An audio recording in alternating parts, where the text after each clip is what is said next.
Yeah, how are we going to get into this?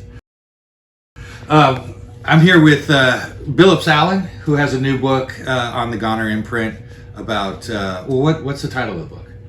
The book is called I Exhibited Films for a Year. I lost money, but I think I made my point. What is it about? What is it about? Well, I wish you used a more descriptive title. Yeah, I know. Well, what it is I exhibited films for a year, and I lost money, but I feel like I made my point, and that's what the book is about. So, why did you want to exhibit these films? Okay, so it's kind of a two-pronged thing. One is I've always been fascinated by the concept of microcinema. I learned about microcinema in college, and it seems to be kind of getting to be a more widespread thing.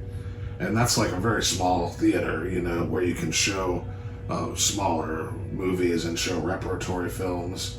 And I think there's a real gap now between what you can show in cinema nowadays because, there's like in Memphis, Memphis is really dominated by Malco.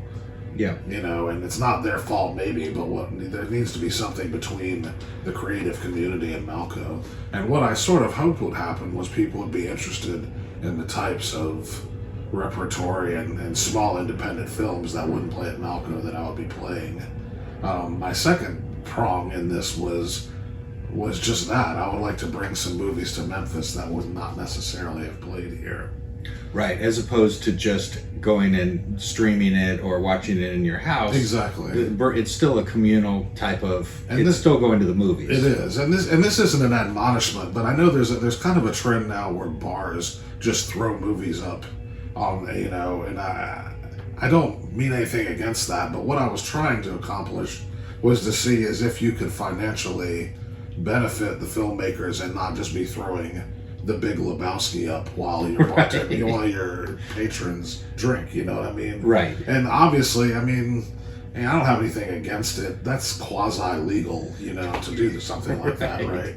But it just depends on kind of, I don't know. That's a whole other book, I guess. But what I was trying to do was engage filmmakers to trust me with their texts and put them in a context where people could come and watch them. Right. So it seems like a direct correlation. I'm not in the movie field so much as the music thing, right, where you've got, hey, this is a great band. I know they're not going to they can't play a huge place, but they could play at DKDC where 50 people are going to be there, and hopefully you get enough to make it worthwhile for the band and yourself and the people that come. I feel that's exactly what I feel, and that is by no means saying that bands have it easy. I know bands have a hard time with this, but there are places like the Lamplighter, where I ended up showing these movies, where a band can try to put on a show and learn how to put on a show, go through the process of doing a show. And that's kind of what I was trying to do. I know this sounds ridiculous, but I was trying to apply my punk lessons into a new artistic form, and that was cinema. And in practice, I think I did do what I said I wanted to do. Like, for example, I called a filmmaker that had a documentary that had not shown very much, and I showed it with their permission, Right.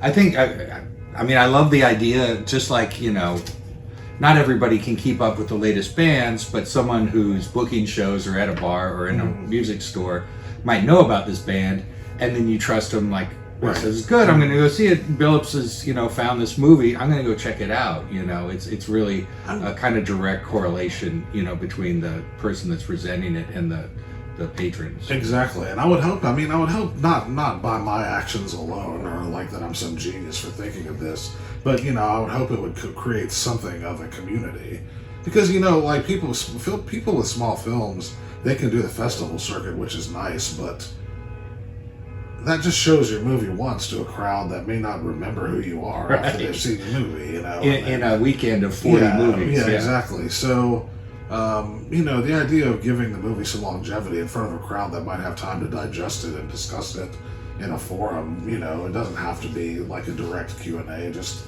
the people that did show up for the screenings that I did were people that enjoyed, kind of hanging around for a minute talking about it.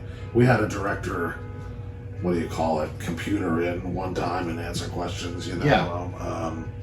We had, well, I got to interview a couple of them and put interviews up beforehand so people had some information about what was going on. Yeah. You know, it's the same sort of band community, you know, again, kind of the lessons punk taught with bands applied to different, you know, artistic thing. Like, you know, how you know, visual artists might be able to get a space and throw up a show. Right. I tried to, you know, throw up a screening, but also not cut the directors or distributors out of the occasion. I showed some movies that did have licensing fees that I paid through through the American Film Genre Association. I think I might have that wrong, but it's you could tell me it's a anything. company, but it's a company that you know, does hold the licenses for some texts. And I also did run a couple of movies through them, through a couple of screenings through them, and they were very helpful. You know, like they're willing to work with you on pricing to show some of these older movies in a you know, smaller context. Well, I think the idea, just like putting on bands, sometimes the idea and the reality are not as satisfying or exactly what you hoped. Mm-hmm. And just from your title, it sounds like it wasn't total gangbusters, but I won't give away the ending of the book, but I will say I lost some money. Well, I think the journey, just like any good, you know, book or narrative, the journey is what's interesting about it, and that's the case in this book. I mean, I looked at it in the same context as, you know, kind of starting a band. You know, like I started a band with myself and a bunch of directors. You know, like you know, you got to buy some stuff. I had to buy some equipment. I paid some licenses. I paid some people for their time. Just I felt like, you know, I didn't want to go back to people and say, listen, I can't pay you. You know, like I just prepared myself to pay for this, and if people gave money at the screenings, you know, it helped. It was supposed to help. Right. Sort of kind of help, you know, pay for it. I mean, what I would love to see happen was to see if something like that could be self-supporting, but that remains to be seen. That's another book again. Right. You know, I started out that this was just a journal. It's a small book, but it's a kind of a journal, and I left in all my feelings and process and thought processes and numbers in with all of it. I hope that's going to be interesting to somebody. I thought it was hilarious, and you know, going from movie to movie, and the experiences was really great. So good. You know, I hope people will enjoy that part of it. Yeah, I think people that read the first book or the other movie book would, you know, enjoy it in a different way without, you know, it isn't reviews of movies. It's I try to talk about the movies, and I include the interviews in the book too, so you can get a flair for some of the things I showed, some of the independent stuff I showed, and you know, ideally, I would like for the book to maybe encourage somebody to look some of these filmmakers up. I mean, some of the younger people that I dealt with that had made films are very talented people. You know, I showed some repertory stuff. I obviously didn't talk to the directors there. You know, like that was from a distributor, but the talking to the filmmakers, you know, there are people out there making good stuff. Yeah. Well, yeah. How you feel about that? Great.